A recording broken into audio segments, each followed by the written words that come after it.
बिस्मिल्लाहिर्रहमानिर्रहीम अस्सलाम वालेकुम। आज मैं आपके लिए लेके आई हूँ स्ट्रीट स्टाइल में ढाबा स्टाइल में बनने वाले चिकन शामी कबाब की रेसिपी।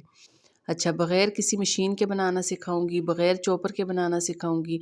मैं आपको बिल्कुल आसान तरीके से बनाना सिखाऊंगी ताकि मेरी वो तमाम बहनें जिनके पास चॉपर नहीं है या किसी किस्म की कोई मशीन नहीं है, वो शामी कबाब अपने घर में कैसे तैयार कर सकते हैं। और इनको तैयार करने के लिए चले देखते हैं हमें किन चीज़ों की ज़रूरत पड़ेगी। चिकन शामी कबाब बनाने के लिए सबसे पहले हमें चाहिए होगा चिकन। मैंने यहाँ पे 3 पाव चिकन लिए है, साथ में आधा किलो दाल है। इसको अच्छी तरह धो के साफ़ कर लेंगे और 1 घंटे के लिए दाल को पानी में भिगो के रखेंगे। इससे दाल जल्दी से गल जाती है, जल्दी से सॉफ्ट हो जाती है। उसके बाद दाल का जितना भी एक्स्ट्रा पानी वो पानी ड्रेन कर देंगे। पानी ड्रेन करने के बाद इस तरह एक पतीली लेंगे, दाल इसमें डाल देंगे। अच्छा, दाल शामिल करने के बाद बाकी की कुछ चीज़ें हम इसमें ऐड करेंगे। तो मैंने यहाँ पे 2 गिलास पानी इसमें शामिल किए हैं। पानी डालने के बाद अब मैं इसमें शामिल करूँगी चिकन। चिकन आपने बोनलेस नहीं लेना, कोशिश करनी है आपने हड्डी वाला चिकन लेना है। बाद में आप इसकी जितनी भी हड्डियाँ होंगी वो निकाल सकते हैं। तो इस तरह चिकन इसमें डाल देंगे। चिकन शामिल करने के बाद अब यहाँ पे मैंने 1 अदद प्याज काट लिया था, प्याज भी डाल देंगे। साथ में थोड़ा-सा लहसुन इस तरह काट के डाल देंगे। ये सब शामिल करने के बाद अब यहाँ पे मैं इसमें शामिल करूँगी साबुत गरम मसाले। अच्छा, गरम मसाले में मैंने इसमें शामिल की है साबुत काली मिर्च। 1 चम्मच इस तरह साबुत काली मिर्च इसमें डाल देंगे। 2 तेज़पात के पत्ते इसमें शामिल कर लेंगे। 2 बादियान के फूल, 2 बड़ी इलायची, 2 छोटी इलायची और 2 दालचीनी के टुकड़े इसमें डाल देंगे। उसके बाद इस तरह साबुत वाली गोल मिर्चें इसमें शामिल करेंगे। तकरीबन 15 से 16 साबुत गोल वाली मिर्चें इसमें डाल देंगे। उसके बाद मैं इसमें शामिल करूँगी नमक। 1 चम्मच इसमें नमक डाल देंगे। नमक आप अपने टेस्ट के मुताबिक कम ज़्यादा भी कर सकते हैं।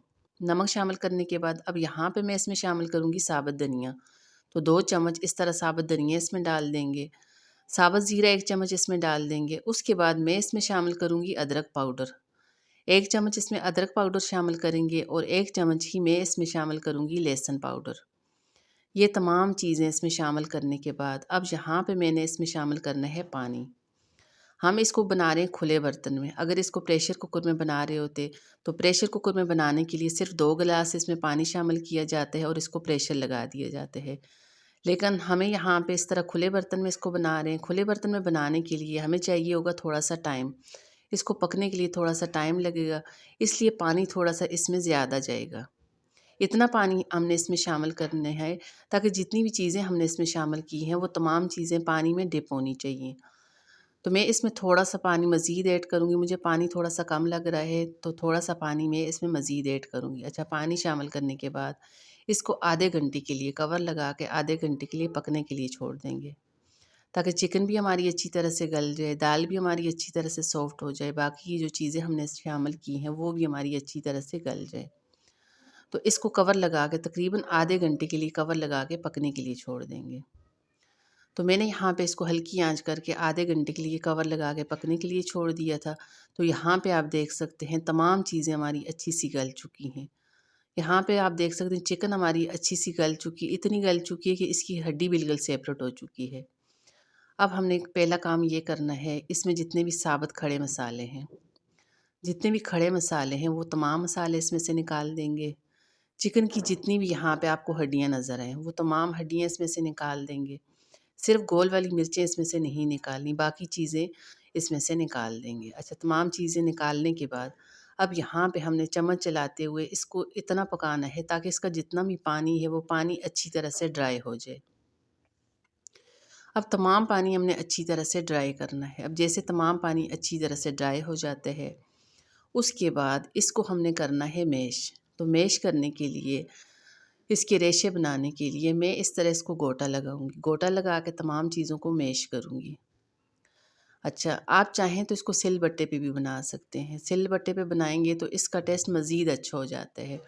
तो मैं इस तरह इसको गोटा लगाऊंगी। गोटा लगा के तमाम चीज़ों को अच्छी तरह से मैश कर लेंगे ताकि दाल का कोई भी पीस इसमें नहीं होना चाहिए, दाल का दाना नहीं होना चाहिए, चिकन का कोई पीस इसमें साबुत नहीं होना चाहिए। तमाम चीज़ों को अच्छी तरह से मैश कर लेंगे। जैसे तमाम चीज़ें अच्छी तरह से मैश हो जाती हैं, उसके बाद इसको थोड़ी देर के लिए ठंडा कर देंगे। इतना ठंडा करेंगे ताकि हम हाथ लगाएं तो हमारा हाथ जले ना। तो इसको ठंडा करने के बाद इस तरह किसी भी खुली परात में डाल देंगे। परात में शामिल करने के बाद अब बाकी कुछ चीज़ें इसमें ऐड करेंगे। तो मैं इसमें शामिल करूँगी हरी मिर्चें। हरी मिर्चें इसमें बिल्कुल बारीक काट के शामिल करनी है। उसके बाद हरा धनिया इस तरह काट के इसमें डाल देंगे। ये सब शामिल करने के बाद अब इन तमाम चीज़ों को हमने हाथ की मदद से अच्छी तरह से मिक्स करना है, ताकि जो हरी मिर्चें, हरा धनिया हमने इस मिक्सचर में शामिल की हैं वो अच्छी तरह से मिक्स हो जाएँ। ऐसे जैसे तमाम चीज़ें अच्छी तरह से मिक्स हो जाती हैं, अब हमने इसके कबाब तैयार करने हैं। अच्छा, इस स्टेज पे आप इसका नमक चेक कर सकते हैं। अगर आपको लगे कि नमक कम है, मज़ीद नमक भी ऐड कर सकते हैं। लेकिन मैंने 1 चम्मच भर के इसमें नमक ऐड किया था, मज़ीद नमक ऐड करने की ज़रूरत नहीं पड़ेगी। तो अब इन तमाम चीज़ों को अच्छी तरह मिक्स करने के बाद जैसे तमाम चीज़ें अच्छी तरह से मिक्स हो जाती हैं, उसके बाद इस तरह इसके कबाब तैयार कर लेंगे। इस तरह गोल शेप के कबाब तैयार कर लेंगे। अच्छा, एक तरीका तो इसको कबाब तैयार करने का ये है कि हाथों की मदद से इस तरह हमने इसके कबाब तैयार करने हैं। तो दूसरा तरीका ये है कि बाज़ार में आराम से शामी मेकर मिल जाते हैं। तो इस तरह कोई भी शामी मेकर ले लें। शामी मेकर लेने के बाद पहले तो इसके ऊपर आपने थोड़ा-सा ऑयल या घी लगाना है। इसके ऊपर थोड़ा-सा आपने ऑयल या घी लगाना है। उसके बाद थोड़ा-सा इस तरह मिक्सचर उठाएँ और इसके ऊपर रख दें। अच्छा, बहुत ज़्यादा एक्स्ट्रा नहीं डालना आपने, इतना शामिल करना है कि इसके अंदर-अंदर आना चाहिए। जितना भी मिक्सचर है इसके अंदर आना चाहिए, बाहर नहीं निकलना चाहिए और ऊपर भी नहीं होना चाहिए। अच्छी तरह इसको प्रेस करेंगे। प्रेस करने के बाद इस तरह इसकी टिक्की तैयार कर लेंगे।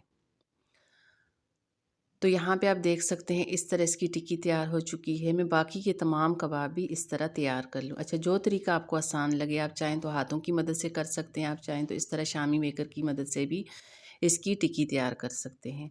अच्छा, आप चाहें तो इस स्टेज पे इनको बना के फ्रीज़ भी कर सकते हैं। माशाल्लाह से बहुत ही मज़े के ये शामी कबाब बन के तैयार होते हैं। अच्छा, अब मैं इसमें से थोड़े बहुत फ्रीज़ कर लूँगी, बाकी के अब हमने फ्राई करने हैं। तो फ्राई करने के लिए मैंने यहाँ पे इस तरह एक तवा चूल्हे के ऊपर रखा है। 2 से 3 चम्मच इसमें घी डाल देंगे। घी शामिल करने के बाद अब यहाँ पे मेरे पास 1 अदद अंडा था। अंडा अच्छी तरह हमने फेंट लिया था। अब एक टिक्की उठाएँगे, इस तरह अंडे में डिप करेंगे। अंडे में डिप करने के बाद इसको यहाँ पे हमने घी में फ्राई करना है।